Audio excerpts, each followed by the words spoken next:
Colvin, is responsible for the policy and advocacy campaigns of the Council to Homeless Persons, the peak body of Victoria's homelessness sector.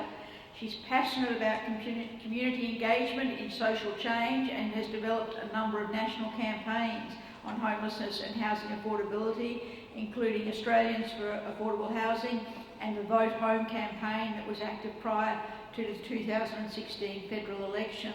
A lot of the questions that we've had this morning have been about what can we do. We're being confronted with all these human rights violations. We know we shouldn't have awards, but what can we actually do? And hopefully Kate will give us some ideas. Please welcome Kate Colvin.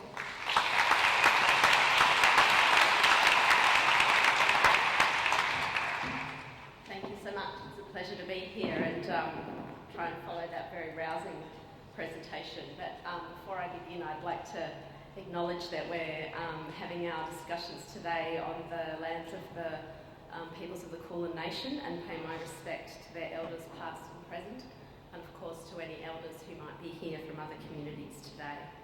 I'd also like to thank very much the Castan Centre for inviting me, and I think in particular for recognising that homelessness is a human rights issue, and I think too often we talk about this issue using other frames, and of course human rights is a really important lens to look at the issue through. So what I'm going to do is I want to talk about cover some basic facts about homelessness in Australia, just give you a sense of what the scale of that problem is.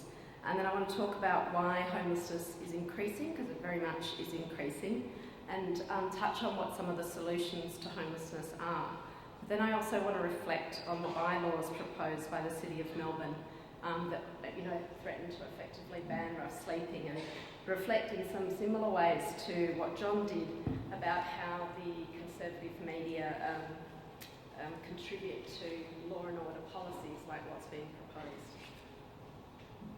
So firstly, to the scale of homelessness in Australia. So at the last census, or the one before, the 2011 census, there was 105,000 people. That's roughly it's a bit bigger than the capacity of the MCG. So that's on any given night, there were that many people homeless in Australia. That means 1 in 200 people at that time were homeless. It's really pretty large scale when you think of Australia in the sort of League of Nations being really one of the wealthiest countries per capita. That's very shocking that so many people are homeless. So it has increased between the 2006 and 2011 census. Homelessness increased about 8%. Around October this year, we'll get the results of the 2016 census. We certainly expect it to have increased again. And just to give an idea of what that increase might be, just between 2014 and 16, homelessness, or rough sleeping in particular, because that's only one dimension of homelessness, but that increased 74% just in inner Melbourne. So while in 2014 there were 140 people who were rough sleeping in inner Melbourne, by 2016 that was up to 247 people. Sorry, skip that one. But we always do seem to focus on rough sleeping. It's only 6% of all people who are homeless. So we generally consider someone is homeless if their housing doesn't meet the human rights standard around housing. So it has to be sufficient to enable social relations. People have to be safe in that housing, and that means that certain forms of accommodation, and people also, to meet that right standard, have to have secure tenancy in their housing. So there's a number of forms of unsafe accommodation that don't meet that standard, and when people are in that kind of housing, we would consider them homeless. So improvised dwellings, which is the little green beds, that's rough sleeping, and that's only 6% of all homelessness. In actual fact, I just draw your attention to severely overcrowded dwellings, because this is something in particular that's very prevalent among Aboriginal community members, the little grey beds. That's 39% of all people who are homeless are living in severely overcrowded dwellings. And that's going to be people staying temporarily with friends or family just because they don't have somewhere else to stay. So often I think we think homelessness is about, there's this sort of popular mythology that homelessness is about older single men with drug problems or alcohol problems. In actual fact, of people presenting to homelessness services, 1 in 3 are escaping from family violence, and that means that 44% of all homeless people are women. And of course, on census night in 2011, there were almost 18,000 children under 10 who were homeless. So I said I would talk about why homelessness is increasing and really what's driving homelessness in Australia. And fundamentally, I mean, the simple reason why people are homeless is because there are many people in our community who simply don't earn enough to afford housing. So that's really the basic reason, and really everything comes back to that. And that's because homelessness, like poverty, exists kind of at the intersection of challenges in our big structural challenges in our economy. So we have more and more people in insecure work who are either in contract work or casualised work, low paid, but also insecure in the sense that they might have shifts one week and then not the next. Well, if you're paying rent, that rent bill comes every 2 weeks. So the mismatch between insecure work and the obligations of being a renter, it's not a good fit, and that's why many people fall out of working into homelessness. And then think about the way that the social security system works alongside that. So not only is a social security payments inadequate to enable someone to actually maintain housing, but increasingly access to those payments is restricted, so that effectively, you need, many years of a university degree to actually be able to navigate through Centrelink in a meaningful way, to negotiate with staff, to get the forms filled in correctly.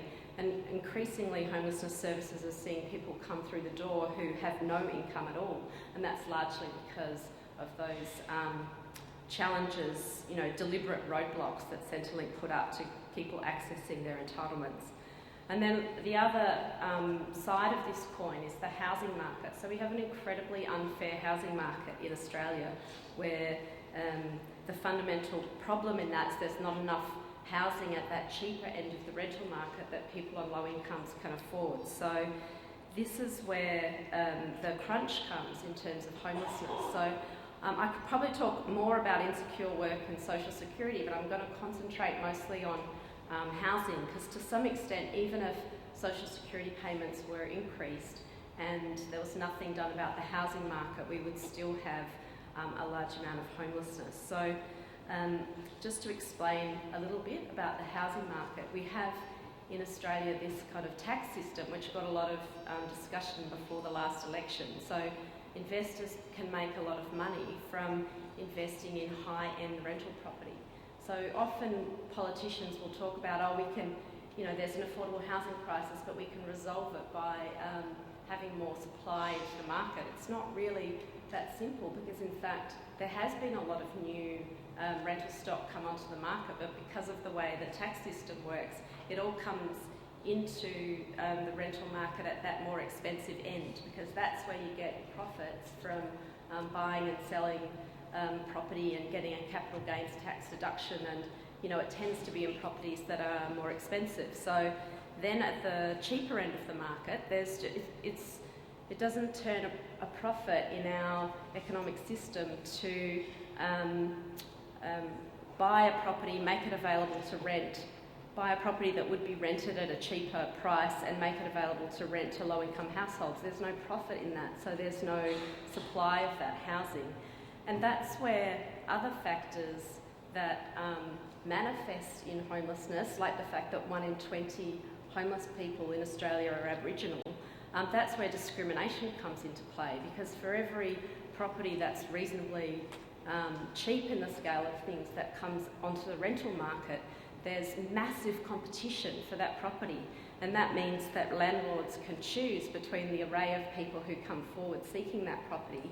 And of course, if they tend to choose the kind of shiniest and brightest and whitest household that come forward, and Aboriginal people get discriminated against, single mothers discriminated against, people with disabilities discriminated against.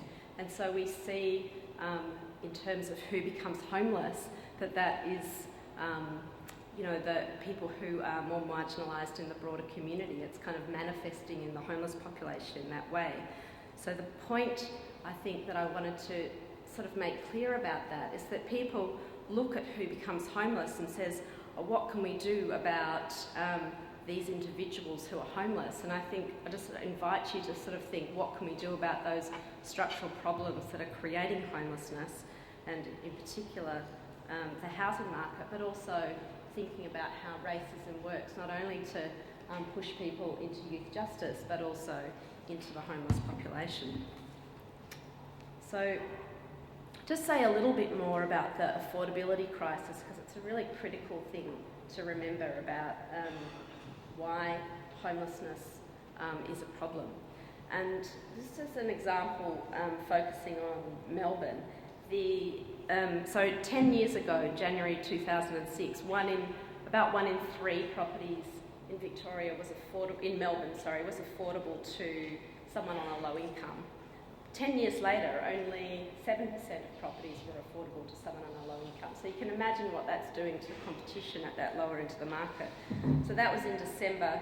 Things are getting continually worse. The latest report that came out, that where we get this data from, which is March data, showed that's down to 5.7%. So the affordability in the rental market is getting tighter and tighter and tighter, and at the same time, the amount of public housing, that might be an alternative for people that's available is less and less. That's particularly a problem for singles. So if 5.7% of rental properties are affordable to people on low incomes, actually for single people on a New Start allowance, that's 0.4%. So just to sort of take that into real numbers, that meant that in December 2016, of all the properties, single bedroom properties that were rented, 26 were affordable to someone on New Start. And I very much suspect that, that doesn't quite show in the data, but it's quite likely that a number of those places are actually car parks.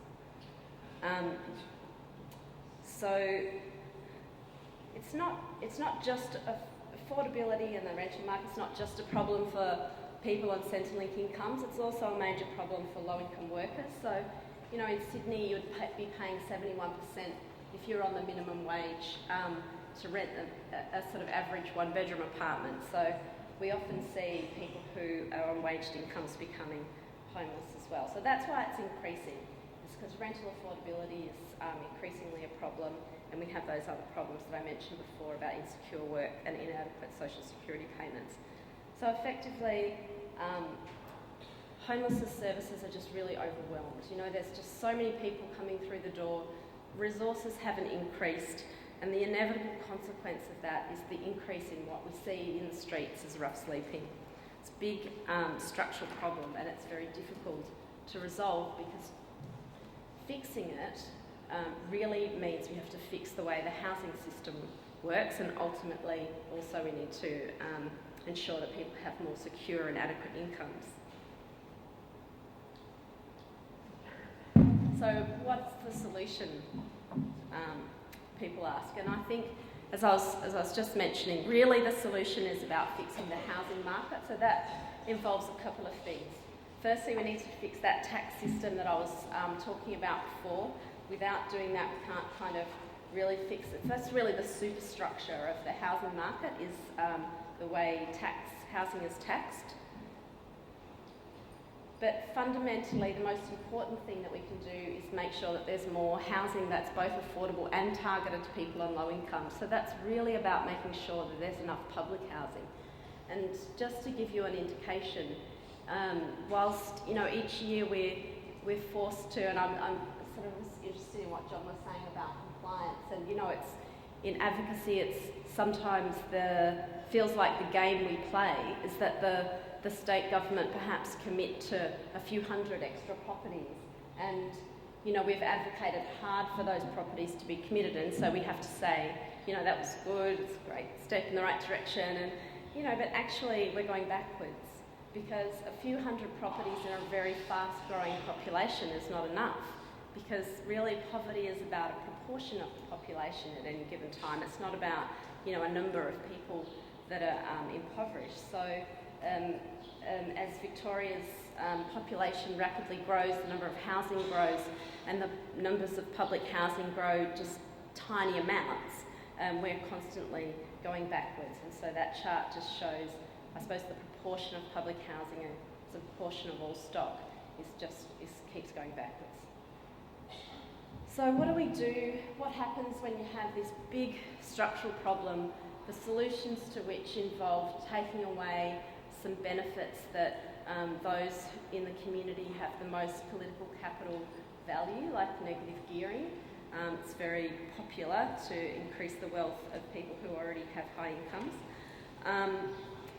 What happens when those issues come into the public debate? And ideally you would hope that when they come into the public debate we have a thoughtful, considered debate about these big structural problems and how to resolve them. But instead, this is what played out in January of this year. So we had a number of people who were rough sleeping just around the corner at Flinders Street, and over a month really, the Herald Sun played out a narrative, and I really want to sort of have us think about how it's the public narrative and it's the words we use to describe people that then translate into policy. So we had lots of kind of blaming language about people who were homeless. So we heard that they were unsightly, rabid, that they were aggressive beggars, that they were turning our city into a cesspit, and that it was time for a clean out. So all of this kind of dehumanising language is an attempt to really shift the focus of the conversation from those broader structural problems to a set of ideas that blame the victim. And I think, we've seen exactly the same pattern of public debate happening, youth justice in Victoria. And, it's interesting hearing what's happening in the Northern Territory, and there was that massive community response, which I think, was really a positive thing, of people feeling outraged about what had happened to Dylan Voller. And yet in Victoria it was almost immediately followed by this whole narrative about youth thugs, as though this is somehow different, what's happening in Victoria, and that the young people who are caught up in the justice system here are not the same as the young people who are caught up in the justice system in the Northern Territory. And of course, we've seen that now the dismantling of Victoria's youth justice system and a switch to the construction of a maximum security facility. And how can we not expect that what we saw on the screen before is what will be happening there? I mean, it's almost inevitable that that's where that system is headed. And similarly, in homelessness, it's the interplay of the images, and I've put the image here of a woman who was featured in a number of stories. They were both separate stories that those images are from. So in the top one, you can see that she was smoking a bong, and that got a lot of public attention. And in the second one, I mean, I really love this image because I think she's really naming a number of things about gendered violence and, class, and she's really kind of, telling it like it is to the public and to the police officer that she's confronting. And good on her for being angry, because I'm sure she has plenty to be angry about. But the community response to that particular set of images and to that, the media absolutely could not handle people who were in poverty being angry, and people who were experiencing homeless not being, I think when we have narratives that say, please can I have some more, people can cope with that, so long as it's politely delivered, and it's a sort of begging narrative. So long as it's not aggressive begging, people can handle meek, compliant, homeless people who, recognise their place. But when people stand up and say that they demand their rights be respected, it's the reaction from the community is very different. And so we saw over the course of really a month these stories build up, and I think about 5 of these headlines are from 2 days.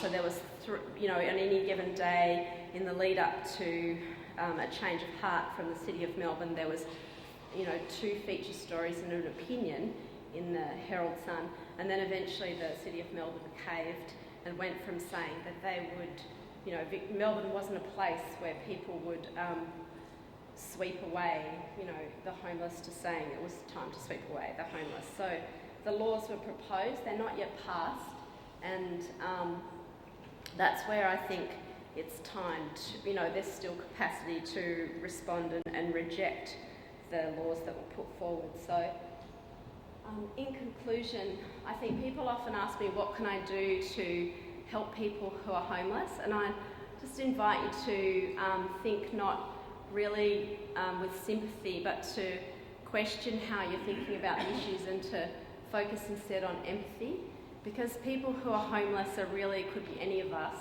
And how would we feel if it was us who simply had no home, or if it was our brother or sister? Because this is fellow community members who are having this experience. So like John urged you to do around youth justice, I would certainly urge people to feel angry and demand change rather than really simply feeling sympathetic. So, even to the extent of for every $10 you might feel impassioned to give to a homeless organisation, and, God knows they certainly need it to support people in a meaningful way, but, write a letter to your MP, go and visit them.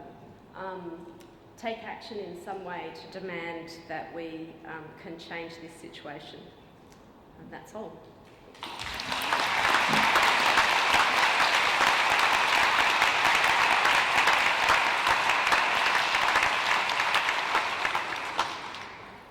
Thank you. Another very thought-provoking presentation, and we do have a few minutes for questions. Right up the back there, if you'd like to stand up so that people with the mics can see you. Thank you.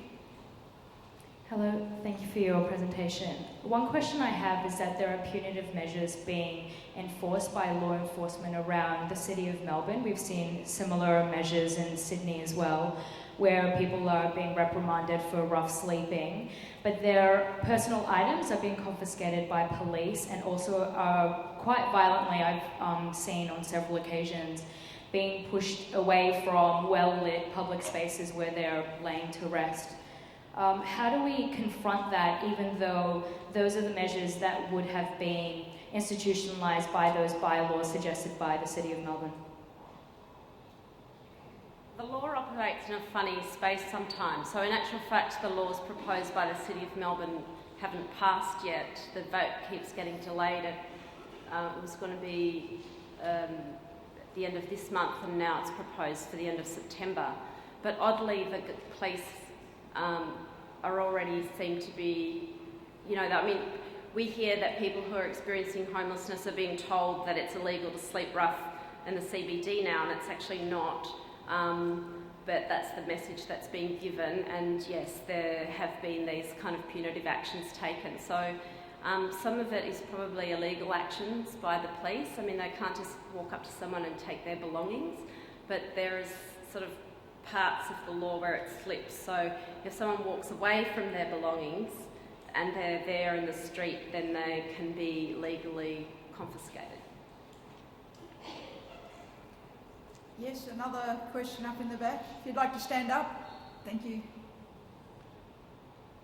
Okay, thank you so much. I wonder if you could say something about how we use the Charter of Rights around this.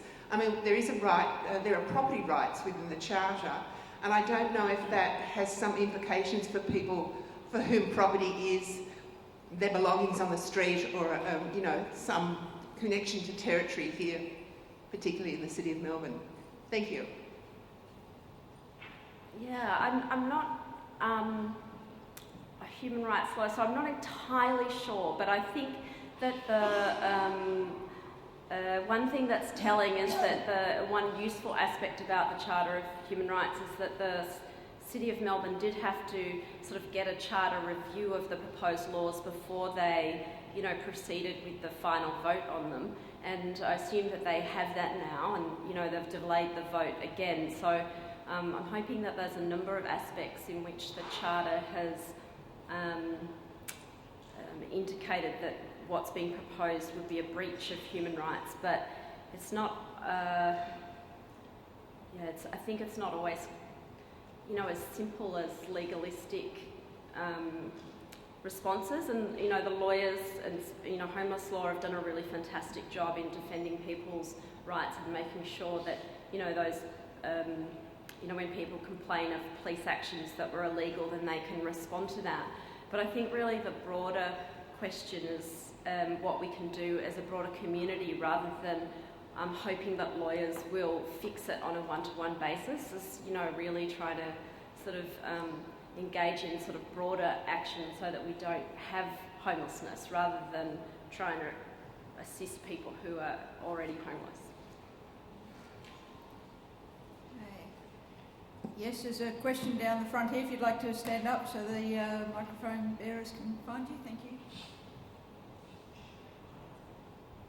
I just want to talk about public policy, because you mentioned negative gearing. I mean, I don't know what other people here think, but we talked before about leadership and the lack of leadership in this country. And I personally believe that the government should scrap negative gearing. And with that $6 billion, invested in public housing or something like that. Can you respond to that? What's your view on that? I completely agree. So we're starting a campaign soon around calling on state and federal governments to get 100,000 properties on the ground over the next 5 years. That's kind of almost like the minimum that we would need to really respond to homelessness. And it's constantly told that kind of investment is impossible, at the same time that investors are getting $6 billion a year in negative gearing to make the housing affordability problem worse. So it's a nonsensical kind of, it's nonsensical when you consider it through the lens of policy outcomes. It makes a lot of sense when you consider it through the lens of political capital and who has power in the community and who doesn't. Time for one last question. Yes, over here. Okay, could you say something about the difficulty you experience in this area, given the division of jurisdictions between the federal government being responsible for tax policy and then being a state issue in terms of council bylaws? Well, it's a council, so there's all three levels of government involved in it, really, isn't there? So it's difficult in housing policy because it is spread across state and federal, and they just tend to pass the buck between them. But really the lion's share of the responsibility is with the federal government, because that's where the lion's share of the money is. So, I mean, we would normally, in terms of big calls for big expansions of public housing, call on the federal government. And the challenge at the council level with the bylaws is that, that in some ways the council should never have taken on, they should just have pushed back against the idea that they could ever resolve homelessness. They don't have the levers to house people, they don't have the financial resources or the laws that would be necessary to change policy so that people could be housed. And they could have more actively said that and as a council called on the federal government to take action to fix the problem. But instead they sort of, in a way, created the idea that they could fix it and then felt like they were blamed in the Herald Sun for not having fixed it. And so that was where the response came that wasn't helpful. Please join me in thanking both of our speakers.